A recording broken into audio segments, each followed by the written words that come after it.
Good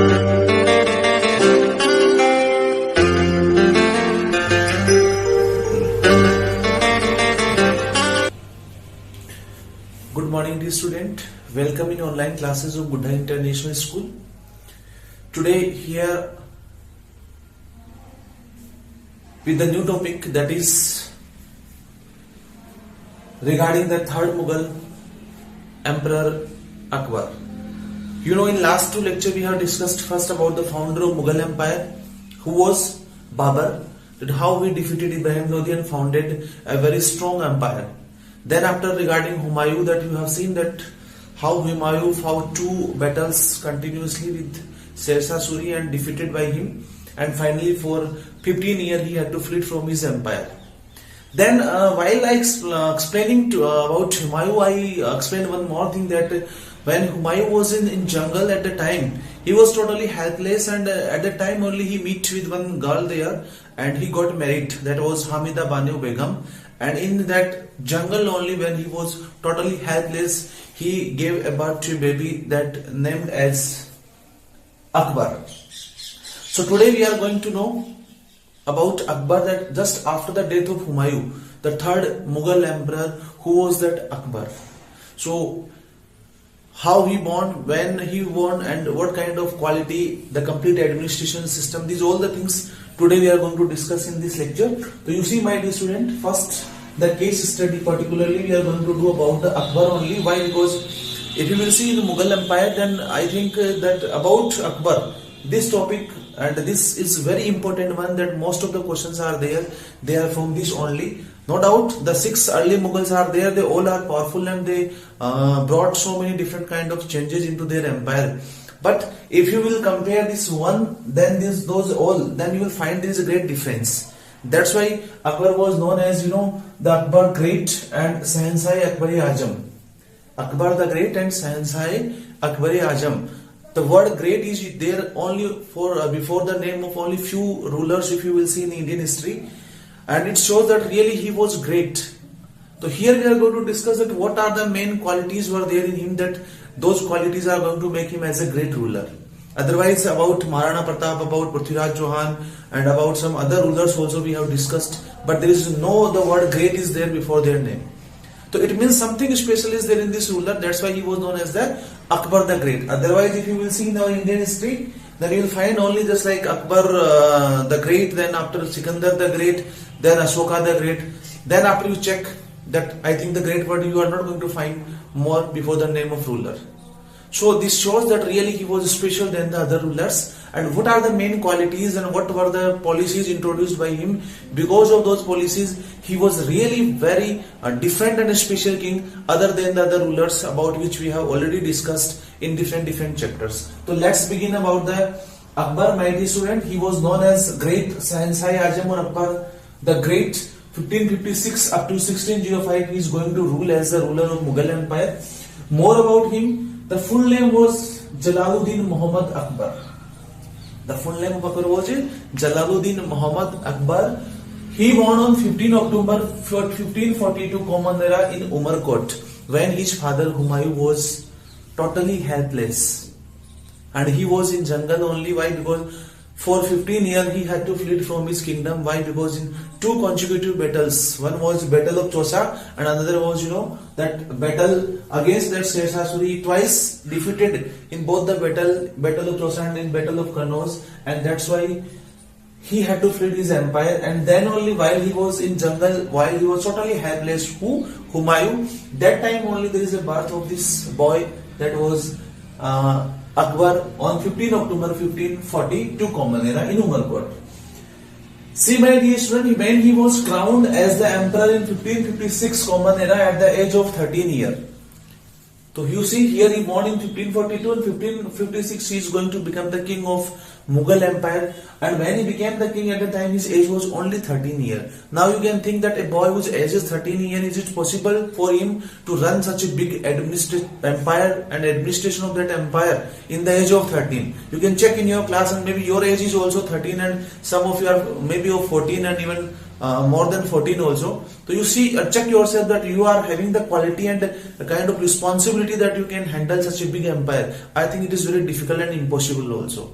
The same was there for the Akbar also when he became the ruler, and his age was only 13 years. So it was very difficult for a boy of the age of a boy whose age is only 13 years to run such a big empire. That's why, my dear student, one of his mentor and regent, we can say, who was that? Bahram Khan. So Bahram Khan, he was, the mentor of Akbar, that till the Akbar is not going to attain the age of 18. Till the Akbar is not going to attain the age of 18 means till he is not going to become adult and mature one.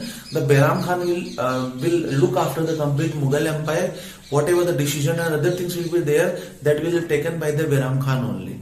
Means simply we can say that ruler, the Akbar will be known as the ruler of that empire, but behalf of Akbar, because he was minor, whatever the decisions related to administration and other things are there, on behalf of Akbar, these all the things look after by the Bahram Khan only. Why? Because still Akbar is there, he is so minor, small one, he is not able to run such a big empire like Mughal empire. So Bahram Khan, who was Bahram Khan? So my dear student, the answer should be Bahram Khan was the regent and mentor of Akbar, that till the Akbar is not going to attain the age of 18, the complete system of Mughal empire run by the order and by the carrying of the Bahram Khan only. So this is all about the Akbar that we have discussed. Now you see next, if we talk about the qualities and skills, like in the beginning only I said with you that some special qualities are there in Akbar, were there in Akbar, that's why he was really different from the other rulers. So let's begin about this, that what kind of qualities and skills were there in Akbar. So see, my dear student, no doubt he was a great warrior and an excellent administrator. That in terms of administration, if you will see, then you will see that whatever policy framed by him, they are really very different from the other rulers. Then after, by the end of his reign in 1605, the Mughal Empire covered most of the northern and central India. Mean when he attained the age of 18 and he has taken the all charges in his hand, so first of all he started expanding his own territory. Okay, he want to expand his Mughal Empire, and that's why whatever the areas are there of northern and as well as of central India, they all are under the control of Akbar. He defeated to Hamu and Hindu king 1556. Hamu was a Hindu king. He declared himself as a new ruler of the Sur dynasty when Sur dynasty was ruling over the Mughals, Sher Shah Suri. So just after the death of Sher Shah Suri, Hamu is going to declare himself as the Afghan ruler in 1556. Then after, just after the Sur dynasty also, still some nobles are there. They are in the Mughal Empire. They are making the kind of plan and conspiracy against Akbar also. So first of all, he removed them. Whatever the internal conflicts are there, he is just going to make a plan, and as per his plan, he is going to remove all the kind of nobles those are against to him. Then after, one of the wazir at the time when Sur dynasty was there, then Hamu was the wazir in the dynasty of Sher Shah Suri. So Hamu was somewhere loyal towards the Afghans, and now he is still there. So Akbar know very well that maybe Hamu is going to raise his power and definitely is going to fight against me. So why should I kill him before that he is going to raise his power? So Hamu also defeated by Akbar in 1556 in the second battle of Panipat. Second battle of Panipat. So see, my dear student, first battle of Panipat in 1526 between between Babur and Ibrahim Lodi, the last ruler of Sultan of Delhi Sultanate, and the second battle of Panipat was there between a Hindu king, Hamu, and Akbar. So in 1556 he is going to defeat him. Then after, my dear student, still some nobles are there. They are in the Mughal Empire. They are not, they are not coming directly in the eyes of Akbar, or simply they are making the kind of plan and conspiracy against him. So Akbar know very well that first of all I have to clear those people are against to me. Then after, whatever the internal conflicts are there, just like some people are making the groups against him, so that all kind of people are there, they removed by him. And he defeated this Hindu king Hamu also, because he was also from one of the Sur dynasty. So now Akbar don't want that anyone who is going to raise the kind of power against him. So these all the things are there, that when he just became the king, and after when he became the mature and know very well that yes, first of all my empire should be extended, and then after whatever the internal conflict and the people and nobles are against him, he removed them. Next, my dear student, you see about Akbar's Rajput policy. Yes, it's very important. Why? Because this policy, Akbar's Rajput policy is there, that is going to make him a very special than the other rulers. How? Because Akbar was the only one Muslim king. He realized that without the cooperation of Rajputs, one cannot imagine about the proper and permanent Muslim empire. That one, if a proper Muslim permanent empire, if we want, then we require the support and help of Rajputs. That's why he was very talented and minded person, that he thinks so that I should win the heart of Rajputs. And then he start making a different kind of plans in his mind and execute them properly. That's why Akbar's Rajput policy was one of the very famous policy of his administration system that is going to make him very popular among the Rajputs. For this, what he did, my dear student, he made marriage alliances with the Rajput clan. Because you know very well that being a ruler, if I give the kind of offer to the Rajputs, if they are ready and agree to give me their daughters, then definitely if I am going to marry their daughters, then they are not going to fight any war against me in future. Because they will support, because they have given their daughters. So first of all, he started the marriage alliances. And in marriage alliances, my dear student, first he given the kind of example by marrying the Jodhabai in 1562. And who was Jodhabai? She was the daughter of Bharmal, the king of Jaipur, Naresh. Okay, so the king of Bharmal of Jaipur, whose daughter was Jodhabai, he got married with Jodhabai, and he has given the kind of example of secularism also, that being a Muslim, I am going to marry with a Rajput princess. So my dear student, through these marriage alliances, and by marrying with Jodhabai in 1562, really he displayed his secular policy towards Rajput. And not only this, by this he won the heart of all the Rajputs. The whole Rajputs are very loyal towards him. They are ready to give him help and support him in any emergency. Why? Because now he had set the marriage alliances with Rajputs. Number two, my dear student, he gave the important post to the Rajputs and other Hindus in his kingdom. Yes. The second step was there that Hindus and Rajputs are there, that being a Muslim, in his court, if you will see that most of higher posts are there now, on higher posts only Rajput and Hindus are there. Just like Raja Bhagwan Das, Birbal was a Waziri, was also Hindu, Todarmal was a Diwan revenue minister, he was also Hindu. Then after Raja Man Singh, he was also a Rajput, a general and commander of his army. So Man Singh, Todarmal, Birbal, they all are the Hindu and Rajputs only, and they are on higher posts in his court. So simply we can say that he was not going to show any kind of discrimination on the basis of the caste, that being a Muslim I should promote them to the Muslims only, that in my dynasty only the Muslims should be there on a higher post. It was not thinking of the Akbar. Simply he promoted to all Hindus and Rajputs in his kingdom on higher post. So this was also the very important thing about Akbar, really, that is the example of his secularism, that how he promoted to Hindus and Rajputs, and by this, my dear student, he able to gain the faith of all Hindus and Rajputs. They became very loyal towards him. Number three, he honored the Rajput kings even after defeating them and did not interfere in their internal affairs also. Yes, you know very well, and I think the last few, like in Delhi Sultanate, we also completed that chapter. You have seen that if one king is going to attack on another king, definitely the king is going to arrest him, murdered by the powerful ruler. But Akbar was not like this. Whatever the Rajput kings are there, they defeated by the Akbar. Then after their defeat also, Akbar is not going to encourage and not going to annex their empire into his own territory. Simply he leave them that and said them that you can remain as a ruler of your dynasty. I am not going to interfere in your matter. I am not going to kill, not going to arrest, not going to murder. Simply you will remain an independent ruler of your dynasty. Okay, and even he has given the guarantee also to that particular Rajput ruler that if anyone is going to attack on your dynasty, if anyone is going to rob your property and whatever it is there in your territory, if he is going to invade, then I will give you the full guarantee and support that at that time in that emergency you can come with me and I will give you the help and support. So you see that even after the defeating to the Rajput ruler, he is given the guarantee of and security of the property as well as of his territory, and he is not going to arrest that ruler. He is going to simply leave him that yes, you can remain as usual the ruler you are there of your own dynasty. So really it was also the greatness of Akbar that after defeating to a ruler, he is not going to say anything.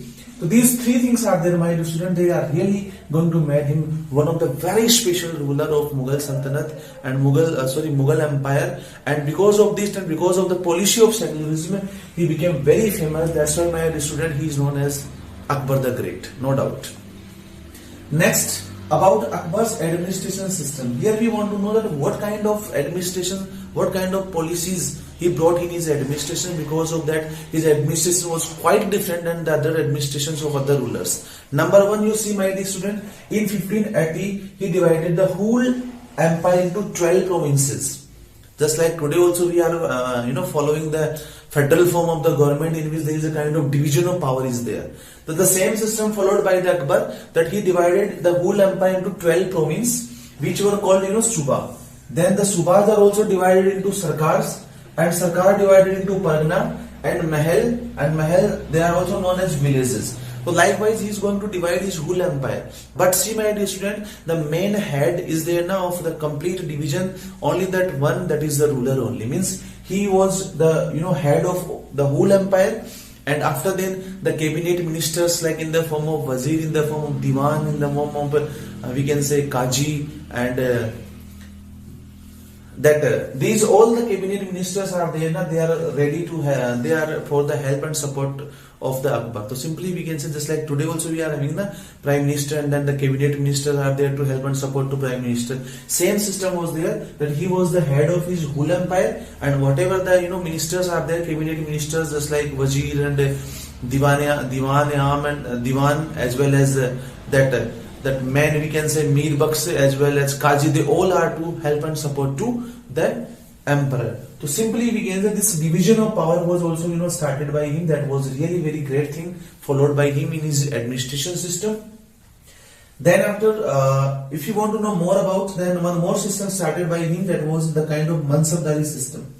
Mansabdari system. See, my dear student, in 1574 he introduced the Mansabdari system, which was a kind consisted of hierarchy of official. In Mansabdari system, he maintained a hierarchy of official. Means as per their jat and rank, he is going to appoint the different kind of officials. Not only Hindu, Rajput, some Iranians were there, some Turanians were there, Hindus, Muslim and Rajput. He recruited from all kind of categories are there of the officials. Okay, and as per their jat and rank, they are provided a kind of land. That is, one individual is there that is given kind of a land ya jagir.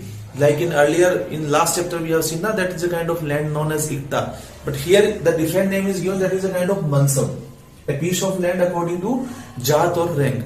So Akbar is going to give them the piece of land, that is a kind of mansab also we can call, as per the jat or rank of the particular official. And what is the post of that official? So according to the post of the official, he is going to give a kind of a land to that official, which is known as a mansab, and the owner of that mansab was known as a mansabdar. So this was the Mansabdari system introduced by him in 1574. Number two, my dear student, that whatever that revenue is there of that mansab, that mansabdar have full authority to have that revenue. But in the time of emergency, the mansabdar have to maintain the good number of horses, the branded horses we can say, and those horses that mansabdar have to offer to the ruler whenever he want, whenever he is in need. So simply we can say that so many officials were there, so many mansabdars were there appointed by him, and they given the kind of mansab, and then after the mansabdars, they have to maintain the good number of branded horses in the need, and when there is a kind of emergency to the ruler, so they can give the help and support, they can give the good number of horses, even the military support also we can say. So this system was also the system started by the Akbar, that was known as Mansabdari system. Then after, my dear student, he also introduced a kind of system that was Dagwa Chara system in Mansabdari only. That same system was introduced by Sesa Suri also, that to know that which type of horses, which horses are the branded one. So for this, the Dagwa Chara system was also there, that there is a kind of special mark at the back of the horse. By that mark, the horses can easily identify that they are the branded horses. Okay, very big number is there of the horses. So simply how can we identify that which horse is a branded one? So simply there is a kind of mark there is at the back of the horse. Okay, and because of that mark they can be easily identified. This was known as a Dagwa Chehra system. This system earlier started by Shershah Suri and same followed by the Akbar also into his Mansabdari system. So this is all about the Mansabdari system, about Akbar's administration, about Akbar's Rajput policy, that how by setting the marriage alliances, how promoting the Hindus and Rajputs, as well as how by honoring them even after their defeat. These all the things are going to make him a great ruler of the Mughal Empire. Simply qualities and skills we have already seen that really no doubt he was very excellent administrator as well as a warrior also. By the end of his reign, you know that how he's expanded his territory into north and in central India also, and he defeated the Hemu Hindu king in 1556, that is in second battle of Panipat. So in brief also again I repeat it. I hope you understood it very nicely. In the next lecture also we are going to discuss same about the Akbar. Till then you enjoy this lecture. Even if any doubt is there, you can feel it, you can discuss with me. Thank you. Have a nice day.